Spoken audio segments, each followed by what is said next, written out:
Yeah, well, let's try that. I don't have a scene set up of where I can capture Discord. That would take a little bit to set up, of like finagling that together.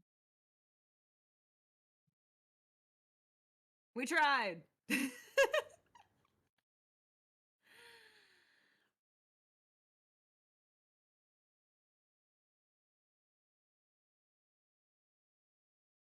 Oh, we have audio. Yeah. Um, I'm coming through, not you. Let's see. What? But you didn't change anything.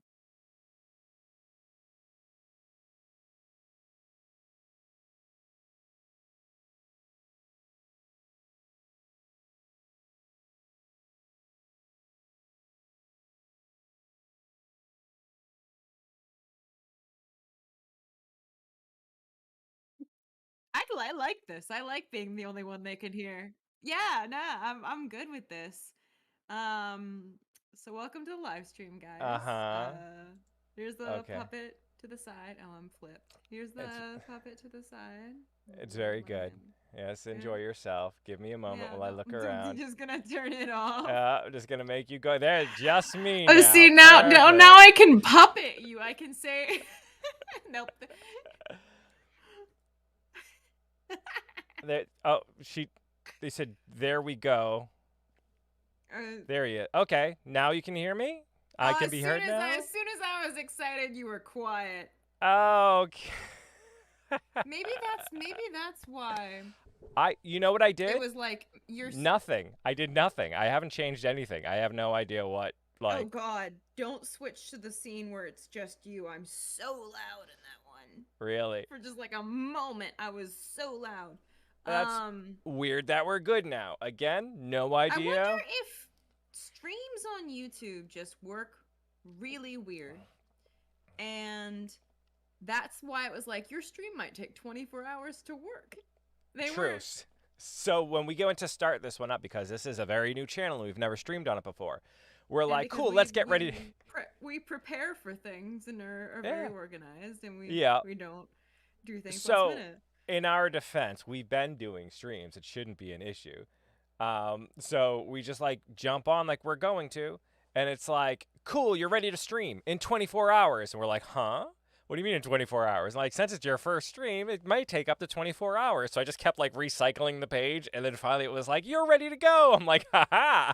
So maybe it just wasn't reading us. Yeah, maybe that's just how YouTube works. Is it just doesn't know how to process streaming on a new channel until you bully it enough, and you're just like, no, play audio. Play, No, we're gonna good. keep streaming you Do what I audio tell until you. you play audio. So what are we? Okay, Crowds is bored with us at this point. He wants to know what we're talking about. Wow. All right. I So we're know. gonna talk about D&D, as if Yeah, you hadn't noticed, we are on a D&D channel. that's right. I'm sure those who watch the channel are very familiar with my face and my voice and my rambling tone. Uh, Uh-huh. Yep. She's but it's if fun watching you learn how to be on camera. Especially when I get because to you get watch to like the rough. the raw footage. Yeah, especially since I talk to myself a lot more than you do.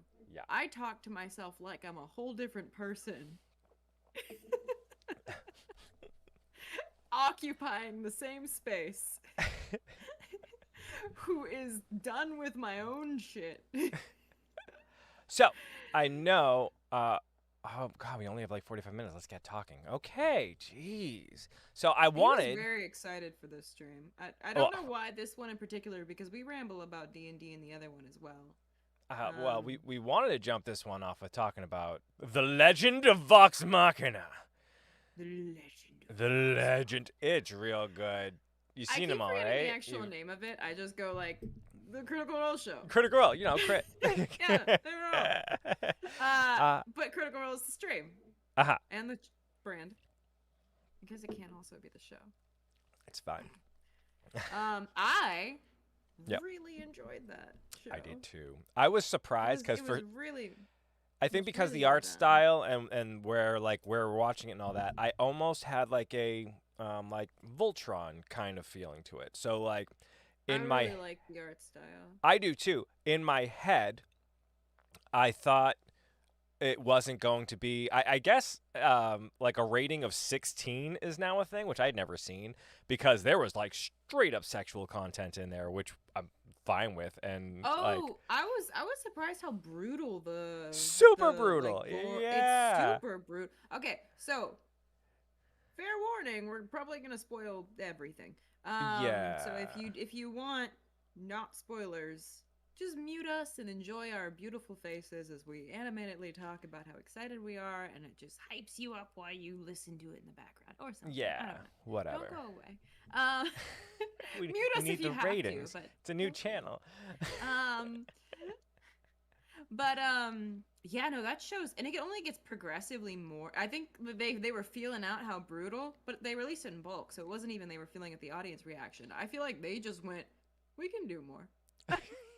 Even just Like like the it gets little progressively more and more brutal with what they do to right. poor NPCs. Not even that, but just even the like the language is funny. Like when Scanlan will like bump his head randomly, he's like, "Oh fuck!" Like it's very real in that. Where you're just like, "Oh fuck, fuck." Yeah, I've seen a lot of people, like even just watching the trailers and stuff, comment that they really appreciate that because it's what they're used to hmm in the stream. So they're like, yes, we were so afraid that they were going to like Toned sensitize it. down, yeah. Yeah, if anything, at least with the violence and like like, so in the first episode they fight a dragon, and it honestly made me, just that one scene of meeting the dragon for the first time made me re-excited to be a DM running combat, because it was like, yes, They do a good that job with is what it's combat too. supposed to feel like. Is Yeah. like they portray combat so well in the show. It's so like they barely survive. Like this dragon feels legitimately terrifying in a way that I've always tried to convey in D&D, but I always feel like people never really got the gravity of what a dragon is supposed to feel like when you fight it. Mm, No, that dragon is that's like a legitimately terrifying oh. in that show. Yeah, They yeah. barely survive. And they Yeah. only survive by just getting out of the way Blind luck. Yeah. barely. Like there's this one scene where Keyleth is frozen in fear and like she survives. Like she literally, the scene is just a zoomed out of her as she's like clutching her staff, and then she opens her eyes and like everything right next to her is destroyed. Yeah. And she only survived out of blind luck. I like And what it's just, Crowds is saying here too about like the fact that the voice actors have been playing these characters for years and like know and love these characters intimately. Like they made these characters, they are these characters, and that super shows through even just on the tiny little interactions they have. Like I said, even just the small sounds in the background. I think there was Pike like passed by a dirty book when she was at the store, and just it was a real quick like, huh. And it was just like a really yeah, funny they like sound very natural and stuff like yeah, that. I yeah, it have sounds seen very people natural. comment Yeah. that the voice acting actually turns them off of it because they're so used to hearing them play their characters, not even the way that they speak, but just hearing their voices all refined, like auditory wise, Right. like Yeah. Yeah. gone through the Clean, like process of, super of clean. Yeah. cleaned up. Like they're like, that's weird. And my brain finds that really weird. um But back to the but combat though. I wanted to point out even the things like what is it? Where she blesses an arrow or Yeah, and it's like it's it's very, the flow of it. super Everything clean. goes Yeah. together. It never feels like anyone on the battlefield is not doing anything at the moment. They're always moving around and doing things. I love how kind of passively badass they made Percy. Yeah. Because Yeah. if you watch it, every single combat, he like He's the just the like first one you see in the bar fight, he's just like dodging out of the way, and then he goes to shoot, and then his gun breaks, and he's like, well.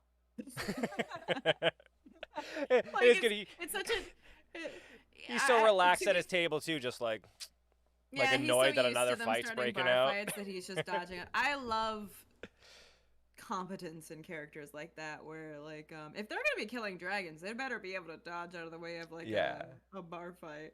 I love the opening scene of Vax going up and then immediately you know what kind of show it's gonna be because he's like you can't even tickle your own pickle and then He's like, Vax is "You like gonna are have? you Are you offering?" offering and then he's like, "No, fuck you." Oh, I was just asking for a hand, but and then he Yeah. pulls the guy's hand back and Grog cuts it off. Cuts- And you immediately, through It's both of like, those I interactions, see. both the gore of Yeah. that and the sexual innuendos are like Mm-hmm. they're not I think sanitizing it. that's what caught me right away with the show because I was because of the animation style and stuff. I was kind of in the mindset like my wife and I watch a boatload of Ultron, um, like just on repeat in the background. So I think my head was like thinking that type of thing gonna happen, and then it just went like hands being chopped off and vomiting into a dog man's mouth.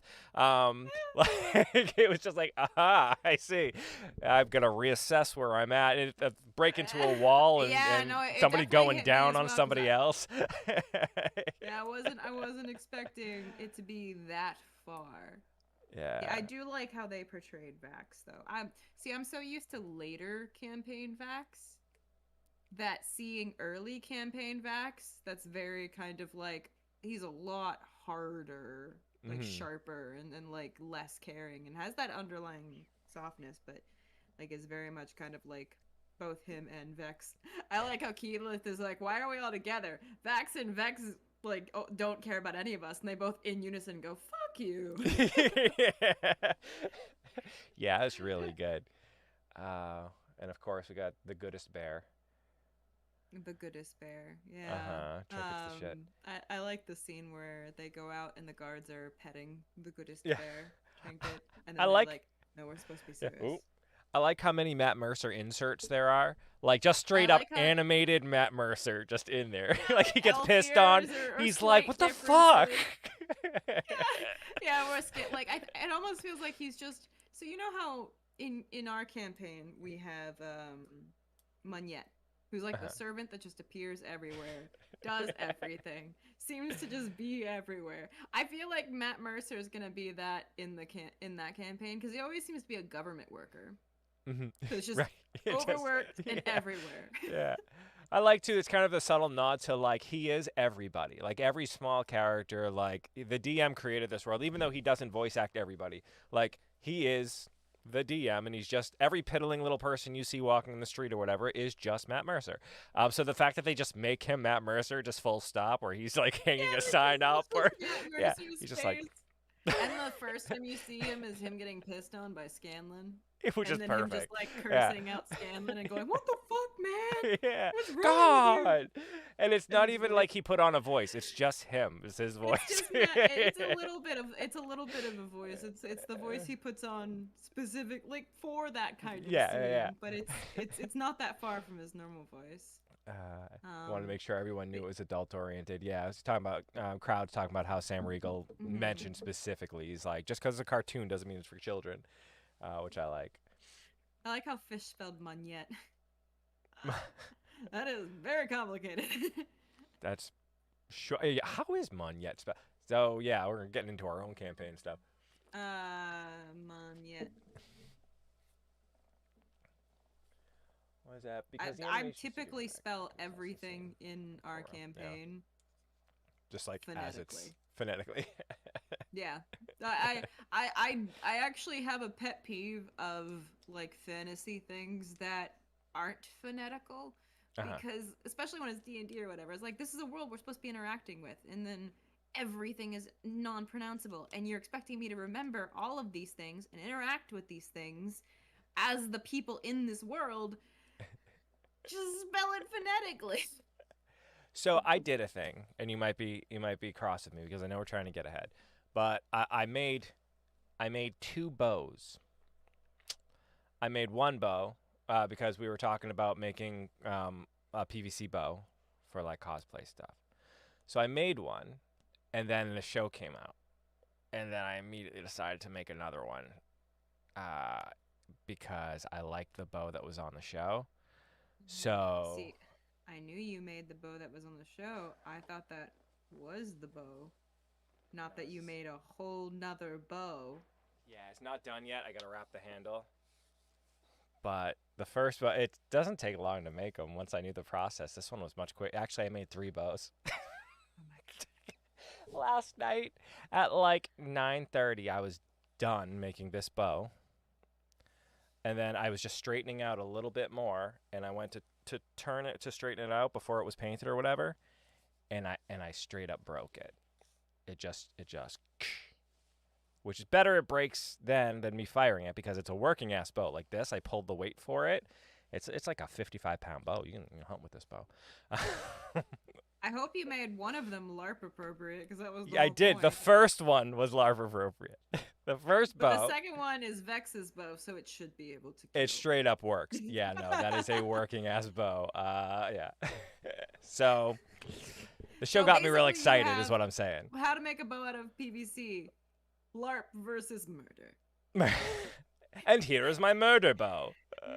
Yeah, either the working bow or a LARP bow. Mm-hmm. I suppose that is useful to the viewers. But yeah, it was so far I'm really enjoying the flow of the show. Me It's too. it's pretty dope. It's really remind. So I'm not gonna lie. Percy and Vax have always been my favorite characters. Like pretty Yeah. decently. Is really reminding me how much I enjoyed both of those characters.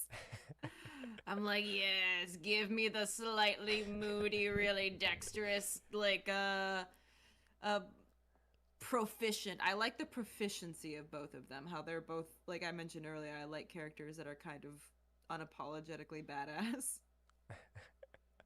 Yeah. Uh, to me, I'm getting like They're both always very flash. sassy as well. Yeah, I've always liked Percy, and I think just the one of the scenes that got me into Critical Role to start with, it was actually one I saw on YouTube, and it was the bathtub scene where Where where Vex has an emotional conversation with Percy, and then after he leaves, Vex is like, comes back out of the water. It was so just the interaction between all of them was so fun to me that I'm like, I must watch this show now. Yeah, that was it was. I remember actually telling you I was on the Discord. And I'm like, oh, I'm gonna jump into Critical Role, and you're like, you are real far behind. You were gonna spend days listening. I'm like, all right, and yeah, oh it my god, was days. I'm so far behind. I'm not even like a third of the way through the second campaign. I Yeah. stopped being able to listen to things in the background and like absorb them. Uh huh. So I was like, oh no, there goes my ability to watch D&D streams because I don't have the time to just sit and watch a thing for four Yeah. hours consistently. I would Same. have to like schedule that in my calendar of like this is when you catch up on crit, and I would never catch up because I'd only be No. able to watch one.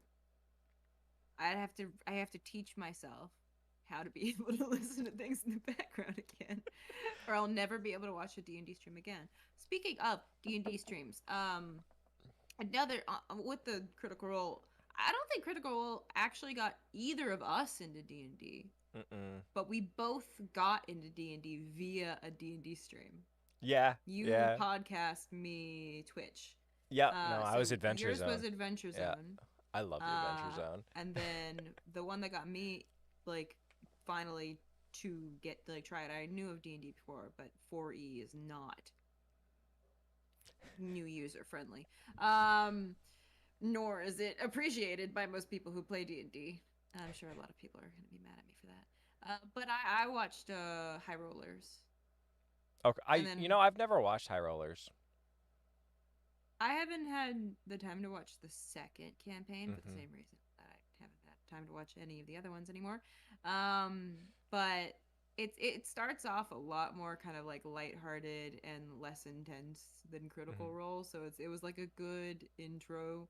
Um, and I enjoy their role play and the DMing. Um, And then only from that did I jump into Critical Role. I didn't like Critical Role at the very beginning because it starts off really slow and kind of like they start off in the middle of a story. So Hmm. I started watching it and then stopped Yeah, and because it then was their home repeated that campaign, like right? two more times. I totally forgot there was another person involved in the beginning too. Completely forgot, which is funny because in watching that story, like I was watching a show kind of prepping Protagonist. beforehand, yeah, and it talked about it. I'm like, holy crap, and then kind of just about the awkwardness and drama that went along with him, Yeah, and I heard that there was like weird drama. I mean, he was straight up like fudging dice rolls in front of them. Like he'd roll something, he didn't like it, so he'd pick it up and try to roll it again, and like a lot of stuff like that going on. Weirdness. Yeah, a lot of weirdness, and you know he had I think the stream I was watching that was talking about it was he had main character itis. You know what I mean? Where he just assumes his character is the main character. Which We've you had know players like we've that. had. Yes, just about to say we have some experience That was there. a fun experience. Yeah. Everyone has their D&D horror stories, be it Hmm. player or DM.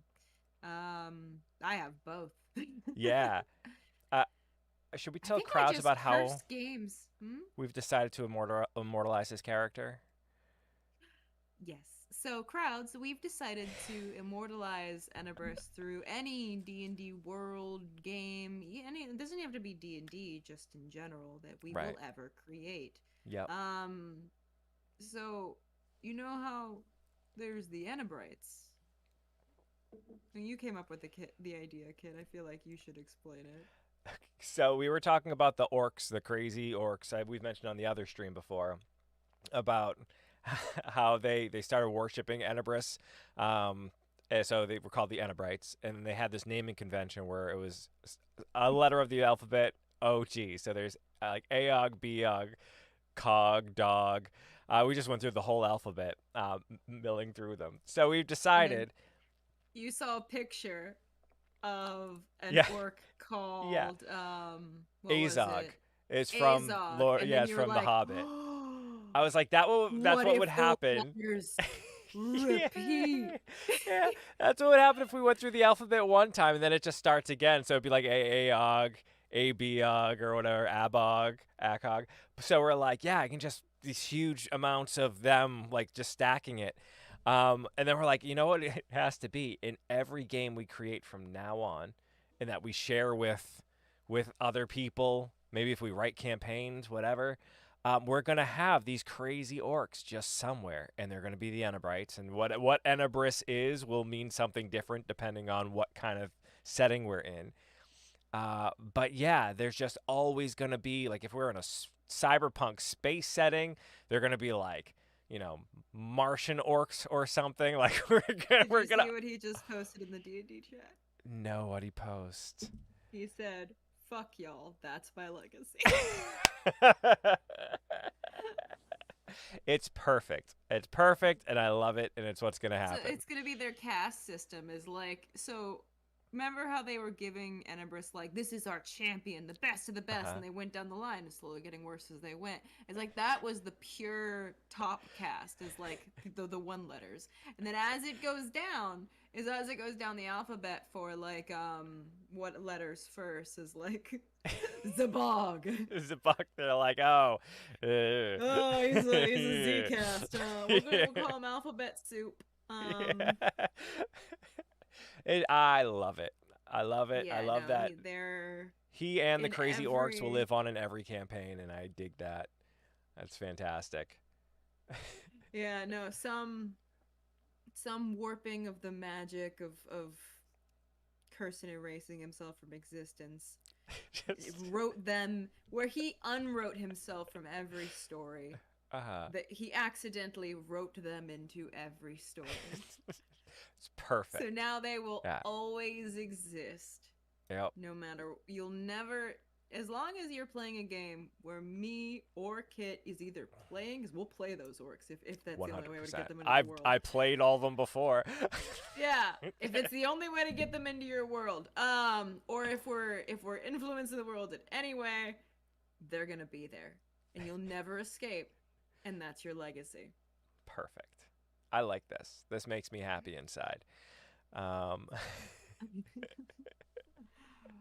it's very good. So yeah, But back that's to our original topic uh of talking about how kind of streaming brought. So I think that we are in a perfect moment of D and D. Well, at least we were in a perfect moment of D and D. We've gone into it. Where 5e came out, and 5e was designed specifically to be as easy to pick up and like everything got compressed and simplified to be as easy to get into as possible. At the same time, streaming D&D kicked off, and suddenly there was a thing that people were being introduced to in D&D. Tabletop roleplay as a concept is just really cool. So then people see it and they're like, "Damn, that's really cool." And then they look it up. And I had this moment a long time ago for a different just tabletop roleplay in general, and then I went and had that moment, and I got the starter set for D&D 4e, and I never played it because 4e sucks. um is not user friendly getting into it for the first time. 5e is very different. 5e is so simple you can learn it just by watching people play a few sessions, and you're like, I got that. Like that's how I learned how to play. Is I watched the stream, mm, and then I already had a general idea of all the rules before I ever picked up a rule book. Um, so then it mine exploded was so much because so many players. No one wants to DM because it's more yeah. work, and no one It is a appreciates the boatload of work. work. See. I over appreciate the work. That's why I'm not DMing yet. Um, No, you fear the work. I do fear. No, I just don't. What time do I have for the work? Um, What I time make. do I have for the I work? made like 3 bows. Yeah, but you've been grandfathered into this. You can't go anywhere. Um, yes, it's now built into your life. I'd have to build it in. Well, I will. I will. I promise This you. is part of my requirement in skill tree. Is like you must relax me after a long week of building a thing by running a D&D Yes, you game must DM for me forever. Um, forever. yeah, for me with the Adventure Zone, like I jumped into it. I listened to. I first got into their other show. The McElroy brothers have their My Brother and Me, Mabibam, and they all had like Mabibam. They all had these other things going on in their life. Someone was having a baby. They Mm-hmm. like all these things. So they're like, we're just gonna pre-record us goofing around and playing D&D. And like they very much approached it, I think, from a place of like this is just a stupid, Goofing off. a stupid goofy thing we're doing. But I like Yeah, high that's rollers kind of did the same in the yeah, beginning. that's part of the magic for it though, because when you like at first you're goofing into it, but when you get somebody, I think somebody was talking about how to get other people into D&D. And they're like, don't start by explaining all the rules. Don't start by like nobody Just show that them they're people gonna goofing off. not even just go. All right, what's D&D? So you are hired to drop somebody off, do something, and in the middle of the road, there's pretty much the beginning of the Lost Mines, right? There's a dead horse there with arrows in it, What do and you what do do? you do, right? And it's just what do you do? You can do anything. What do you do? And the guy's like, well, I guess I get out and check. All right, like, and then he just kind of An starts arrow going comes through. out from nowhere, and a little Yeah, yeah, goblin goes, "Bang!" yeah. Steals your gold. Right. Like I just you start setting that scene, but I think that like my favorite part about the Adventure Zone is that beginning section where you hear them start to fall in love with the game because they start to take it like way more seriously and they're like, "No, that's So I think that's why, and it made people like us who genuinely deeply appreciate the game in a yeah. way that we're making content based on it, spending hours of our lives digging into rules and lore and stuff. Is I don't think that the beginning of Critical Role was as good at getting new people in love with the game Mm, as what we watch, because we watch people first of all start kind of from scratch themselves, right. fall in love with the game, and they were goofy and didn't know all the rules and played it, but it was still kind of like well put together to the point that it wasn't just like long bits of dead air and stuff. Right. But it wasn't as professional nor as nuanced as Critical Role. Watching Critical Role felt like watching kind of like a TV show. Watching like listening to Adventure Zone or watching High Rollers felt almost kind of like being introduced to a group of friends. You just get to Yeah. sit on the side and watch them goof off and play and be like, I want to do that. Yeah. Um, Uh, and that also brings up the kind of thing we were talking about before of like the Critical Role effect, where people who get into Critical Role by watching Critical Role, by or, getting into D&D by watching yeah. Critical Role, then come into it with the expectation of not that goofy, playful, like falling in love with the actual game, but more of almost kind of like the I am the main character. Right. Everything should be super high quality because they see a game that's been played for a long time, people who know what they're doing, characters that are well developed and they're used to role playing. I'm not to hate on Critical Role. It's just that's been an effect that's happened.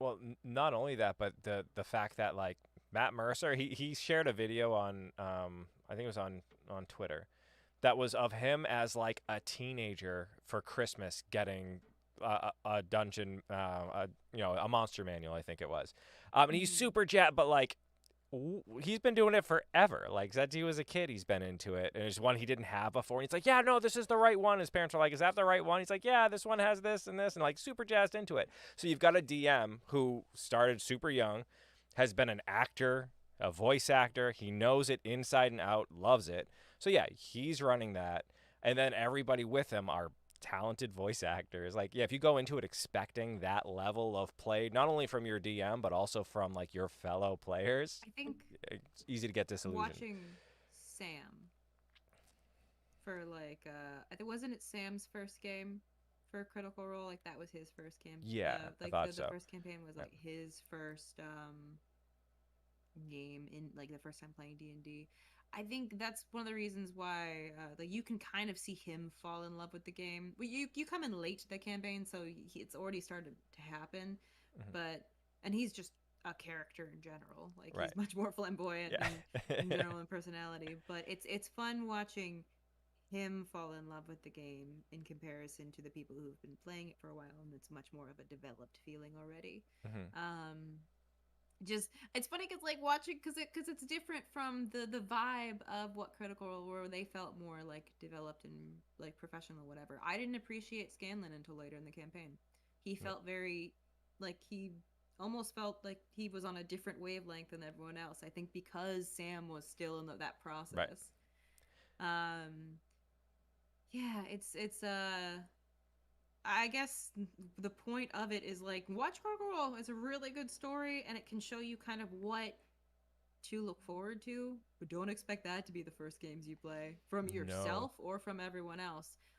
Surf around, find some other D&D streams. There's some really good ones of people. I recommend the first campaign of High Rollers for like a start, because none of them know what they're doing except the DM, and that's a good place to go with. Adventure Zone's good, but it's a podcast, which some people that like prefer visuals to go with Mhm. it. But like watch all the before you set your expectations too high, watch all the different ways that D&D is played, and then also comes with a thing of like when you see how many ways it can be played, you realize that it can be played in any way.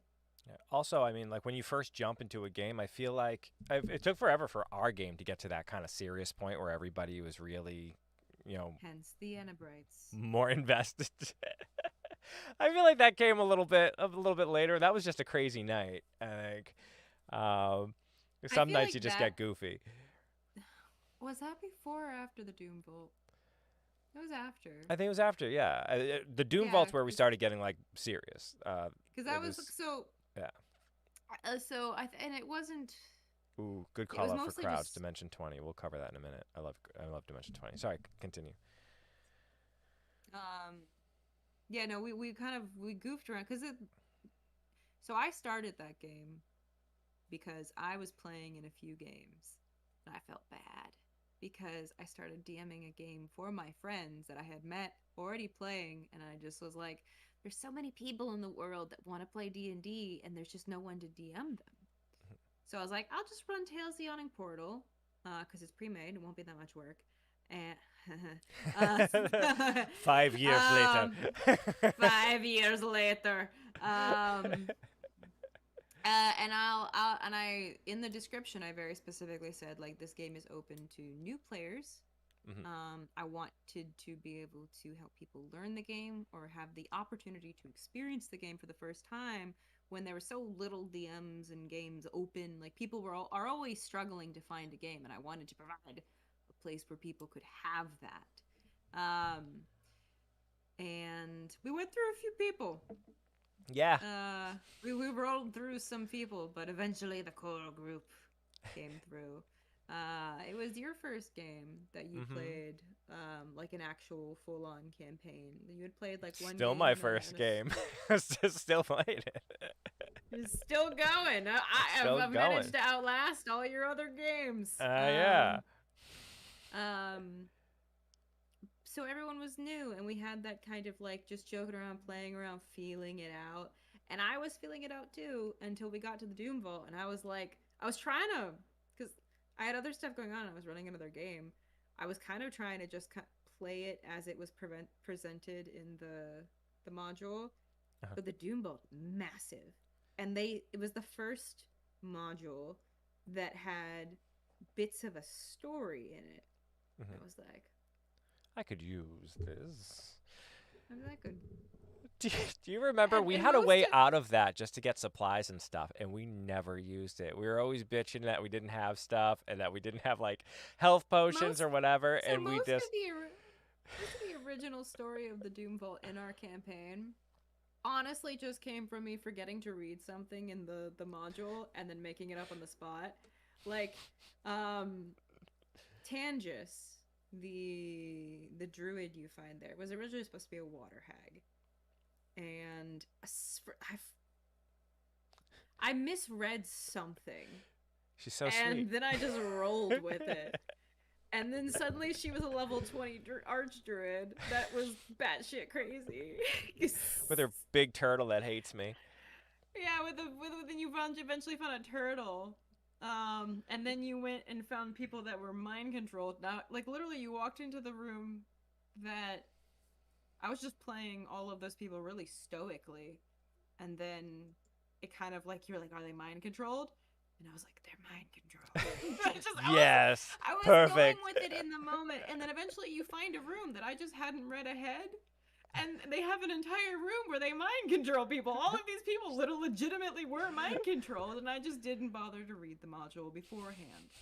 Perfect.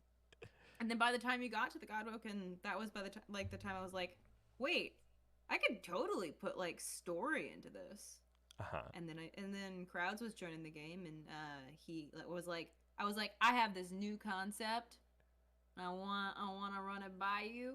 What about Godwoken? And then suddenly Scarlet was a Godwoken that she never knew, because she was like the only religious one in the party. So I was like, might as well tie the concept to the already established party members. And then Kirsten's just like, what about me? And I'm like, you get a special ring, and then Yeah. you're mind wiped. Yeah, those are all good. You remember Krause's first character who died via Oni fight? Didn't Um, he had two? which was the So first? he had the wizard, that tried to steal the ring and then got shot No, by that was Dust. another character, wasn't it? I thought that Yeah, was no, that's somebody why I'm saying else. he has two characters. No, No, no, no, no. no. He Because he we had played. another player at the beginning. No, you're thinking of the owl wizard. Yes, that's who I'm thinking of. All right. Crowds had the tiefling wizard that you found, and then immediately tried to steal the artifact that the super hyper competent assassin had sent you to get Uh-huh. in front of the assassin. Like just tried to walk away with it. And Yeah, she's that's like, right. cool, She's and like, then just Thoop. pulled out her bow and shot him down in the screen. Like not hiding, not Yeah. anything. She hit him once with an arrow and did half his health, and he was like, I give up. I remember we were all at the table and we're like, cool, cool, cool. We know what our boss is like now. I see. There's a good That was learning before experience she for even us. had her final stat, so she's scarier now. Yeah. But then he played a character that was like He was just a murder hobo. He went through a murder hobo phase, I guess. And you guys found an Oni that, for some reason, I made a really nice German man. Well, Like not yeah. like just like the really hyper stereotyped German like Uh-huh. accent. And I don't like you had gone through a room with a bunch of random like monster animals and killed them all. And you guys It came was in and his he's like, "Do you pets. want? Did you meet my pets? They're so We're all like, nice. I love them all." and then, and then I think his character like had a beef with him just because he was an Oni. I think because he's like evil or whatever, and started a fight with him. But then we Yeah. So you guys are like, "How do we get out of this place? We've been lost here for a while." He's like, "I'll lead you out," and he had the ring, and right. like, you guys got out, and you went in your little like party huddle, and you're like, "We need the ring. He's real nice. I guess we could attack him. We could just ask him for it. I don't know if he'd want to." And then Krauts' character's already attacking him, and you We're guys like, just oh. sat on the sidelines, and were like, he was like, "Help me attack him." And you guys were like, "No, he's nice." This is wrong. And then like the Oni's just murderizing him, just going, "Why are you attacking me?" Because he's real strong. Um, meanwhile, like the Oni's also like, "Why is your friend attacking me? Make him stop." And then you guys also like, "Well, if he wins, we still get the ring, but we don't have the moral obligation, the moral guilt of having killed this person." So I think in the end, the And Oni we didn't killed his really like character. Krauts' character either. It's just I we think were in like, the end, the Oni killed Krauts' character. Um, and then you guys finished the Oni off, and Kirsten buried him, and then left Krauts' character's bones to bleach in the sun. we had like a nice funeral for the Oni, and we're like, he Yeah. was very sweet. He was. And meanwhile, there's just like the decimated body of Krauts' character in the background, just like laying on the ground. And you guys just turn around, and he was less sweet. Yeah, we were like, fuck that guy. We just kind of Yeah, and walked then you away. left. Um, Oh, that was good. yeah, that was good. It's been a long time since we've thought about kind of like the specific events of before the Doom Vault. I like how the game has Yeah. like pre Doom Vault, post Doom Vault. The Doom Vault was a changing experience Yeah, for it was everyone, and the traumatizing. characters. Yeah. Yeah, like your character got mind bleached. You Remember there messed was with the like port. secret words that we had to You agree on messed. ahead of time that if You somebody messed. says it. You messed with a portal to the far realms, which is like I never knew what it was, Cthulhu. actually. It was like Cthulhu at like whatever. Well, the Doom Vault split into the like different areas, and each area is I think was associated with a type of monster, because that was right next to where you fought the Beholder. Right. So that was the aberrations, and you messed with the portal that they were using to teleport aberrations in to We then thought it was a experiment trap, on like them. a floor trap. So then you messed with the runes and everything, and what happened was everyone left the room because you're like, this feels like it could be dangerous. And then the portal basically imploded, and all of that far realms alien magic shot right toward, like, basically bleached the room white. Like, they literally found you on the floor, I think, just like that the room was completely white, and you're just laying on the floor staring at the ceiling. The only spot that isn't bleached like the floor beneath you. And you were wearing Sahiri at the time, the magic ring that's all about the mind. So she was like, in that moment, she's like, whoop, and then like wrapped up your mind real tight, and that was the only reason that you survived. But Yeah. it gave you a permanent madness, which was basically every day, in-game day, you had to pick three random but relatively common words. One would trigger intense sadness. One would trigger intense anger. Forget what the third emotion was. A happiness, I think. And then you had like a neutral word, like one that would set you back to normal. Uh-huh. And for the like most of the rest of that dungeon, you were just like, someone would say something, and then you just lose it. you would just And like nobody would understand why. They're chew like, them the out. fuck? Yeah, no one understood that you were insane. And it wasn't normal for Kristen to just break down crying at like it was Just in words a like corner. it was and it was words like or and. So like Yeah. someone would say a sentence and Kirsten would like burst out into tears and then start yelling at them I and then remember. start laughing. I remember specifically one of them was Jester at the time would say yeah all the time. So that was one of them was just yeah. And every And time then he'd you be start, like, I think it fuck was off. sadness. Oh No, I yeah, think it was just I he was just just bursting in tears. he just runs away. You would just curl up on the ground and just let him start rocking. And he'd be like, There's something wrong with him. but it took them a while to guess that it was. We had to eventually change your words because the words we were choosing were too not common enough. So we're like, Mhm. just start choosing more common words. It'll be more fun that way. And then we did, and then the chaos happened. A good game. You run a good game, Maddie. There you go. Yeah. I think a lot of games should start in a more silly kind of like Yeah, for feel sure. it out kind of way, and then you find what's important to players in the DM and what you like that core bit that you all like along the way, and you develop that. This is why. So everyone always starts the game at level 3, and I dislike that. I feel like everyone should start the game at level 1 and then treat level 1 to level 3 as almost kind of like a feel out your characters where even they don't know what they're Uh there huh. for. They're like, they So fight their first monster and they're like, holy shit, this is not what I was expecting. I'm I'm just a farmer. I'm sure you've heard this, but you must have heard this because you're a big Matt Colville fan.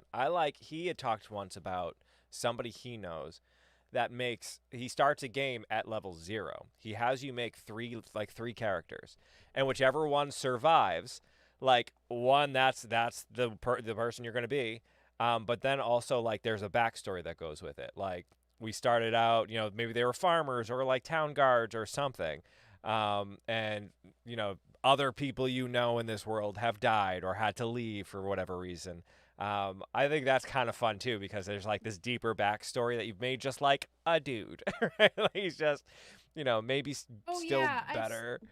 it just takes more setup in the beginning and Yeah, more like you can't you really make do three new different players so characters much. and yeah, I think And that's it's fun harder though. to tie characters together, but it's really it sets up a really good game if the game is that prepped in advance of like what it's gonna be about. Yeah. If the players can tie the like why they're adventuring together, because it's always a struggle to explain why we're Right. doing this. First of all, why are you risking your life?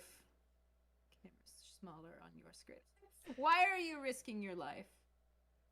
Why are you with the biggest question? Why are you with these other people? They suck. They're assholes. That one just killed a guy for no reason, and the Uh-huh. only and that's something that pops up a lot of times is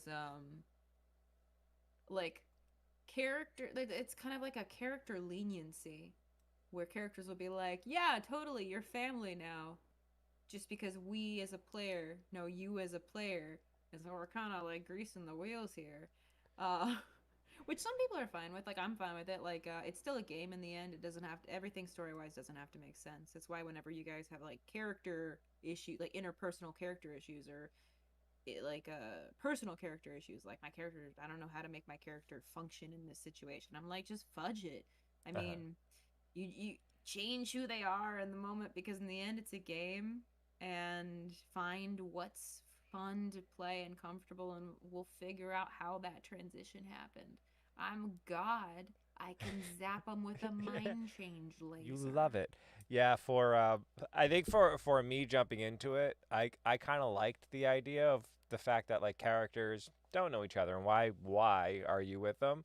So like very much in my character's backstory is the fact that he didn't really like himself anyway, so going on adventures are just a nice kind of out for him. But like He didn't if really you're care if he was in danger. and he didn't really give a shit about the people he was with either. I used to steal from the other characters. Like there would be stuff, and I'd be like, yoink. Like it took a little bit for him to stop being an asshole to everybody all the time, and he still is, but like now he's just kind of a lovable asshole. Um, Now At he least actually cares I about love him. them. Yeah, now he actually cares about them. Yeah, so the that kind of mentality is typically one that players pick up the more they play, and the more so the longer players play, usually, the the more that they kind of fall in love with the role play. Mhm. It usually starts where it kind of like on the main character syndrome and like just the freedom of choice and just the creativity, like expression through role play or otherwise. But the longer people play, the more they kind of delve into kind of the psychological satisfaction of being another person. And they're like, a lot of, not everyone, not like it's a lot of people play D&D just for kind of like the combat and the fun of it and just being with friends or whatever, but for the people who get really into the role play, it's the psychological that like being another person. We always talk about how all the NPCs and your characters like live in our heads. Mhm. Like they're there, they're people. Um Sometimes the voices don't go away. No. The voices. Why won't they uh stop? why won't they stop? Um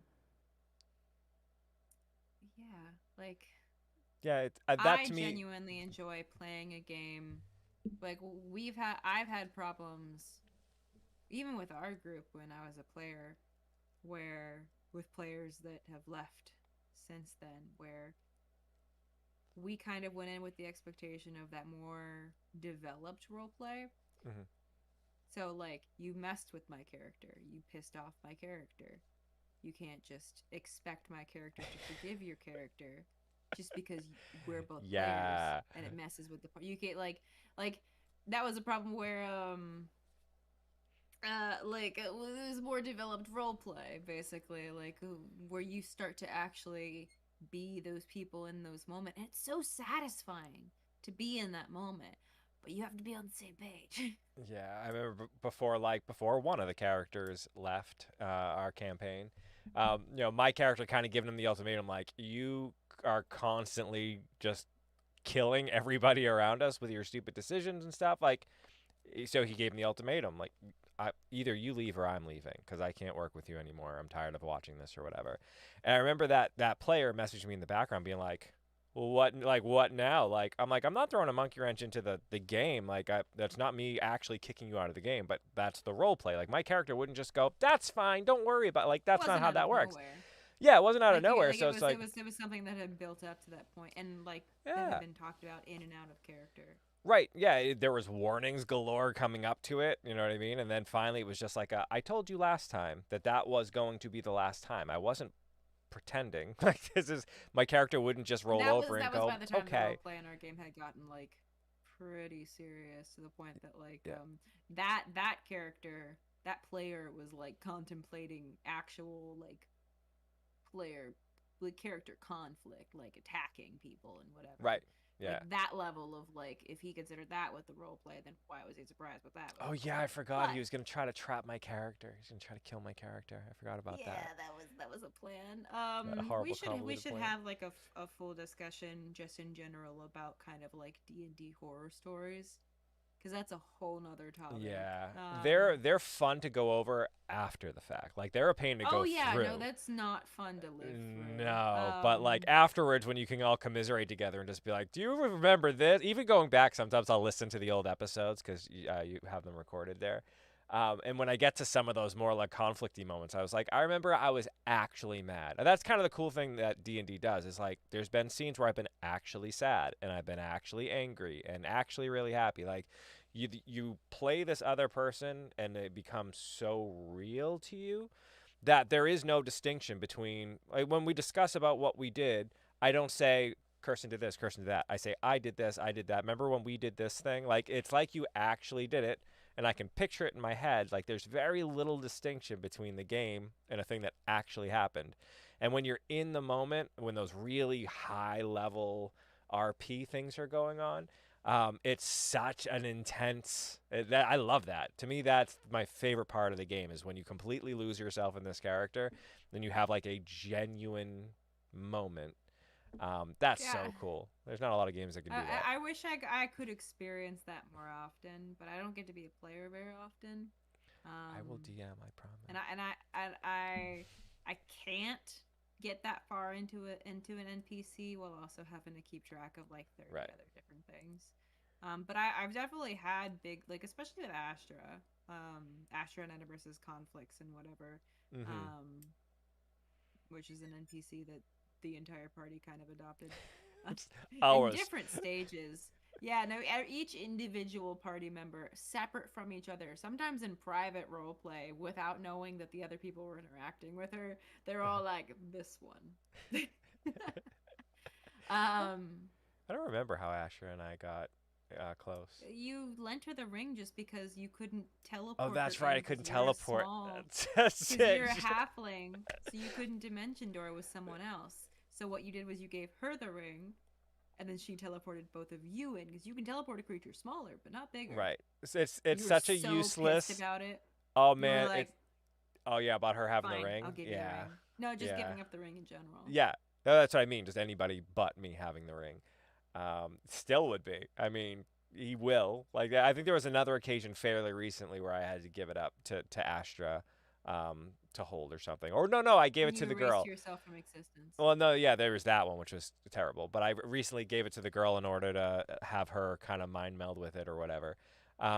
And like for that little brief amount of time where all of a sudden I'm an idiot, uh, or just at average intelligence, All your and like little alone in my mind, head, I'm your like, little mind web of all of the consciousnesses that are attached to you at this point went away, and suddenly yeah. everything's real quiet.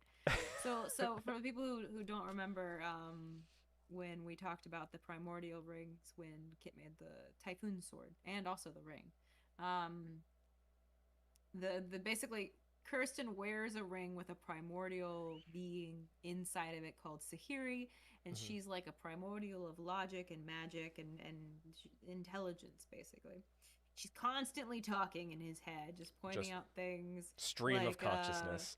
stream of consciousness, and as time's gone on, he's either kind of accidentally created, he's like made when he erased himself from existence, just that explosion of magic brought the like sent the like magic item of, those ones that turn into like animals, magnificent animals or whatever. He had one of a bird. He made it sentient, and now it was connected to the ring because it was brought alive by its magic. He kind of not him, Sahiri at that point.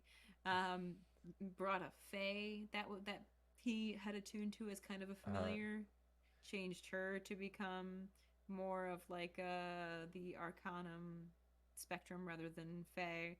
And every person he's given the ring to that's then attuned to it in a certain level is then permanently tied to the ring. So that which he's making directed this to my web brain. of people in his head that he can always kind of just go to and talk to in his head, or like knock on their little mental doors, or they're sending him messages. And he takes the ring off, and as soon as he takes the ring off, it's It's just like silence. actually alone. Yeah, that's weird. First of all, it's silence, and then the ring makes his intelligence go up. So then it's silence, and he's no longer his brain. He's been wearing the ring for like 5 years.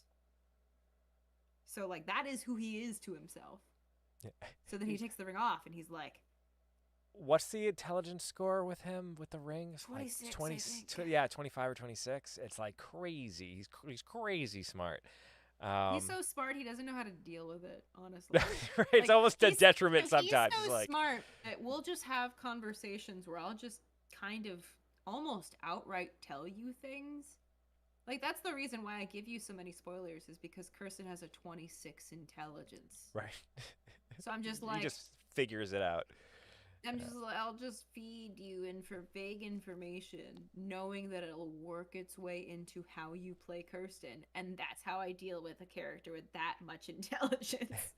Is I just subtly manipulate you to metagame. Oh, I like how much the other characters take advantage of that, because whenever he's being a little asshole, they're like, "Hey, Kirsten, how many stars are there in the sky?" And then Sahiri's like, "Well, how would you figure that out?" And he's just like, "Oh God." And then Yeah. as soon as he comes back, they're like, "But what would that be in reverse?" Yeah. Like some inane question that they How don't would you even name know. all of the stars though? And it's like, But oh, what's the naming yeah, convention? Like yeah, some new question. yeah. Yeah, And then no. he just shuts off because he's being fed so much information from like Sahiri, uh, I like who is just a pure stream of logic consciousness. Although you're teaching her how to human. I'm trying. The character interactions are fun too. Like Crowds is saying, like Kay and Enebris relationship, just Oh my god, how I love their relationship because like Enebris is like really posh elf, like super self-important, and Enebris is a little halfling little shit. He's just like a little like, but they're both really sassy and smart, so they just bounce off of each other.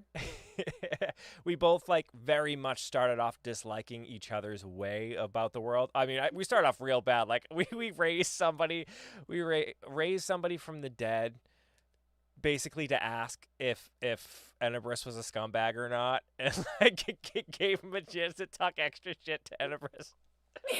So yeah, you when you first met Enebris, because you basically found a dude that like he was an undead, and he had history. Basically, he had history with Enebris and was talking shit at him, like saying really hurtful but very personal to the point where you didn't understand what he meant.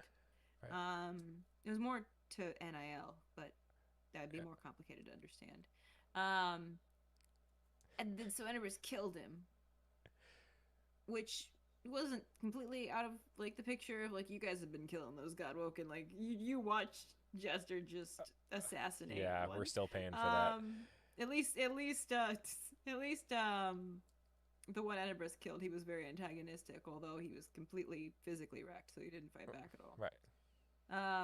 But then Kirsten got curious because one of the things the ring does is the rings affect your personality based on what the primordial's personality is. So he has unending curiosity due to Sahiri's effect on him. So what he does is he's like, but what did he mean though? Like, what did those insults mean? I don't know anything about Enebris. I don't know if I trust him Roops. yet. And this guy seemed to really know him. So then he took a scroll of Speak with Dead and cast it on him. And Speak with Dead says nothing that they have to actually answer your questions. So they would ask questions, and he would answer them in a way that was just continuously insulting Enebris, like giving no actual more information, just more so hurtful barbs toward Enebris. And then the spell ended, and I think Curson was just like, sorry. Yeah, by the end of it, he was like, this was a mistake, and I'm sorry. I did a bad thing. Yeah. Yeah, we got off to a real rocky start. I like what he brought up here, though. Kirsten is so smart, and it's hilarious contrast to his past, basically an urchin, which then leads to the conversation of, does Kirsten actually know how to read, or is it I just the love ring? that headcanon of like Sahiri just basically so Sahiri just translates the words as he sees them. Because like Kirsten's got to the point that he doesn't even try to read. He literally just flips through the pages and then lets Sahiri record them and then relay the information to them because it's faster. Right. So now there's the headcanon that he thinks that is reading. Of seeing the words and then just being like a voice in your head telling you what they mean because he never learned how to read. So then he assumed that with his intelligence up, he's like, well, I guess I know how to read now. This is easy. I don't know why everyone. And then once I have the ring off, I'm just like. And then they hand you a book, and you're just like, scribbles. I think that was when I was trying to read the girl a story, and then I think Zahiri was just kind of saying it in the background. And I was talking about it, and then Crowds is like, wait, is he reading or is she just reading to him and he's saying it back? And I'm like, I think she's just reading it to me. He's like, do you know how to read? I'm like, you know what? With my backstory, I don't think I do. I was describing the story as a DM, and then you were repeating it in character. But it sounded like I was reading it to you as Sahiri, and you were repeating it out loud to Clem. Yeah, I think it might be canon that he doesn't know how to read. I think I imagine at some point He's gonna be like, after all these people are tied to the rings, and especially with the story that's going on with the rings, is probably Right. like, I should probably learn how to read. Oh, Imagine he saves the world you can't from read. gods and archdevils and primordials, and maybe the ring goes away, and he's like, all this ends, and he's like, cool, cool, cool, cool, and they're like, quick, over, like they hand him paperwork or something to sign. He's like, I have no idea what that Yeah. means. What language is this in? Common? Really? That's He's That's, just staring at, not trying to read, just staring at it, waiting for a voice to kick in. It's not working. I don't think it's working. this isn't working. I think you wrote it wrong. Just turns it upside down. Now there's a problem here. Yeah, I know he goes to read it. It's upside. He's never learned how to like read books in a It's certain true. orientation because here he can like flip it mentally. Even when we're just like when we're doing a speed round to research things at a library, he's like just grabbing books and flipping through you them. literally broke in. You went to a DAF, which is where the branching path is taking place, and you broke into which is in The library story, they're all currently in. trying to break into the library. You broke into the library because you're a super high level rogue, so like that wasn't even in question. All Also, right. you're a super high level magic rogue. Um, so the magic defenses did nothing. Yeah. But in just like an offhand downtime thing, you're like, I'm gonna go to the library because it's supposed to be this really big library, and I'm curious. So you go, and I'm like, they have a secret section, like in a locked off section, and you're like, locked off. I'm a rogue, and then Also you just insatiably downloaded curious. their entire. You Yeah. literally went down there, and you're like, I'm gonna take a point of exhaustion, not gonna sleep. Instead, I'm gonna download their entire section down here. And you just went through and flipped through. You start off in their main section, and then you found out they had a secret section. So you're like flipping through books, just downloading them. And now, Have her whenever explain them to you me in the roll background. history checks or whatever, and it's just like random information that like there's no way Kirsten would really know. I'm Right. like, well, you just downloaded a library. He's a good character. I like Kirsten I a lot. should just like flip a coin and then see if I give you advantage on history She's checks. just like, yep, that was in the library. Library. It is funny to think about if Sahiri's not there, like his brain meltdown, just the way he thinks brains work at this point, like just knowing information because you do. Well, Um, right now he has like a second brain that just keeps everything for him. yeah, It's like taking a modern person to a place when we used to have to remember phone numbers. yeah. Man, sometimes I'm lucky if I remember mine. Me too. I've had those moments where someone's like, "What's your phone number?" I'm like, "What is my phone number?" It's because we have a very much near what was it neural pruning or whatever. It's like, well, what we don't It's use not we don't used. use. Like Yeah, our bodies have a very much what we use, what we don't gets pruned. right. We don't have the like. It's like your generation's lazy. It's like no, our brains learn to adapt. I literally We don't can need that neural internet, can pathway you? anymore. Yeah, it's a whole bunch of other crap I But remember now. like it's interesting trying to explain kind of how user interface works to my grandparents Hmm. because it's not that they're not intelligent. It's just that the neural pathways Just of never developed. Yeah. understanding this environment, because it's an environment, Hmm. just aren't as developed. Well, it's just like, Meanwhile, I'm sure they remember thousands of things yeah, that my I my have grandma had one never. of those phones where you put your finger in it and you turn the dial and you let it go.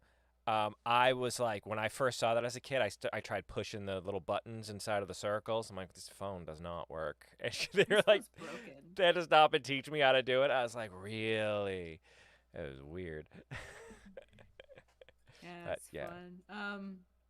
But yeah, no, our phones are our securities. They keep all the information. Um, yeah. And you feel it when you don't have it. So my phone decided it's wet. My phone thinks it's always got water you're inside so of the charging invested. port. No, I've been because it has charging without whatever. It's just slower, wireless charging. But like I can't just randomly plug it in and still have it and be using it. So it died it died last night when I was making bone number 3.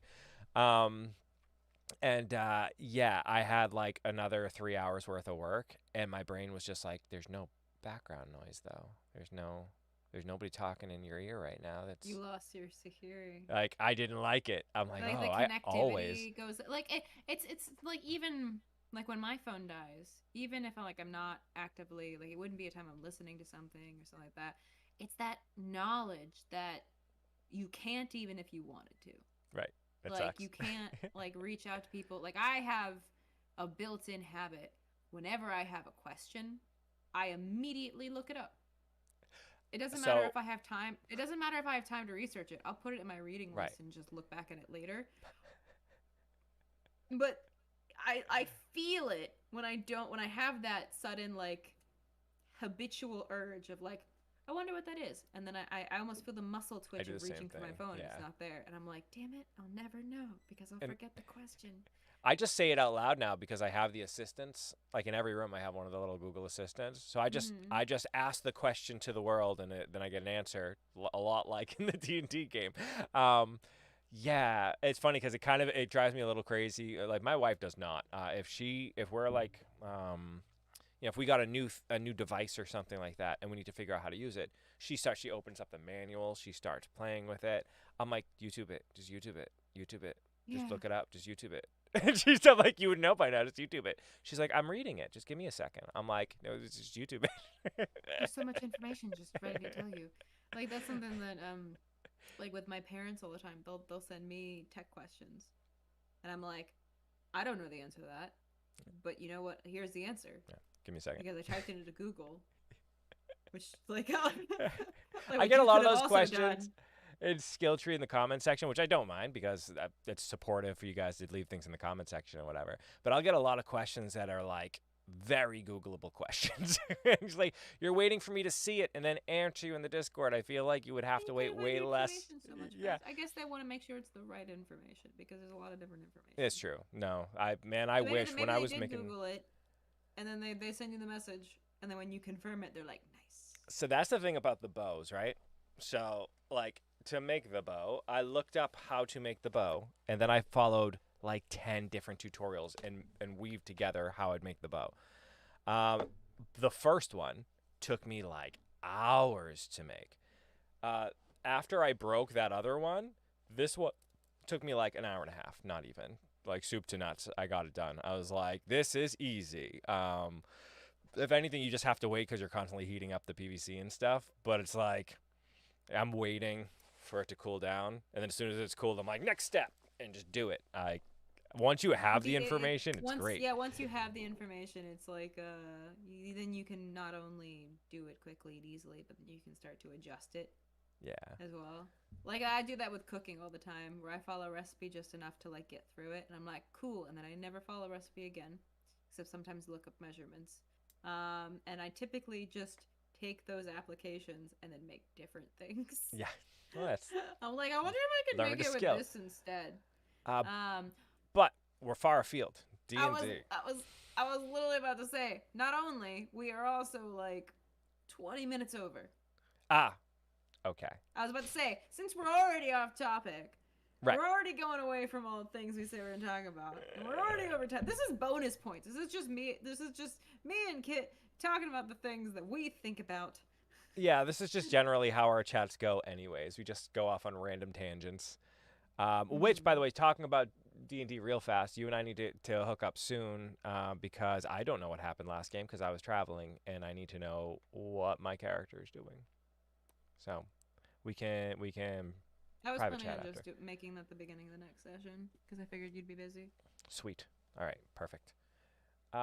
But yeah. All right. Well, it was lovely to have a chat here. We're trying to develop this channel. So we had it over here on Calls of Flora. So we think whenever we do like our D&D chats and stuff, it would be a nice place to have it. Thank you all for jumping on here. It will help the channel grow. Just your interaction with it. Really appreciate Subscribe it. so that one Subscribe. day Like, I can rub it in his face. I That mean, the channel with my face on I'm it, gonna be on bigger this than the channel channel with his too. face on it. I'm So gonna be on your there. channel eventually. Yeah. So Anyways, you guys have a lovely night. If you haven't seen The Legend of Vox Machina, I highly recommend it. Oh, Real it's good. real good. It's real good. It is a little brutal sometimes. It is brutal. Yeah, if you don't like cussing, Like sexual content, violence, I would steer clear then. yeah, and it But gets progressively more brutal as it it goes really on. Like there were does. even Yeah. some points I was like, damn. Yeah. Yeah. Some Like they um invincible levels of brutal. yeah, yeah, exactly. Invincible. I was thinking Dracula.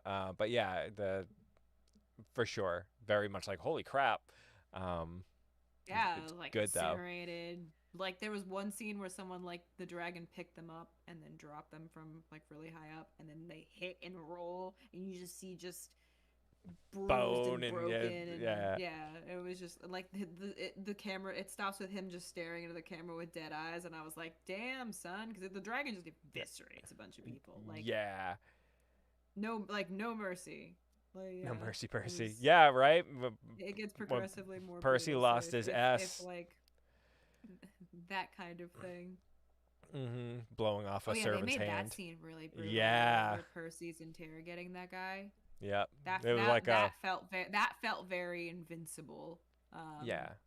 Yeah, like when the father gets that real cold, like, all right, like, in Invincible, I mean, um, Yeah, because there's a lot of that scenes in same, Invincible. Because Invincible is meant to kind of highlight the how if there were superheroes, how brutal it would be for like the like all of it. So I mean, there's a lot of scenes that even in D&D, like recently, our characters kind of got into that where they realize they're super powerful, and some of the most expediency answers to questions is just to tear somebody to pieces. Like, I have a mind prisoner now. Like, like, um, is it gets easier and easier to. yeah, you're just like, you know We're what would be going. faster? We're Yeah, talking sorry. more. Sorry. Yeah. We'll go. Again, thank you all. I appreciate it. Have a lovely night.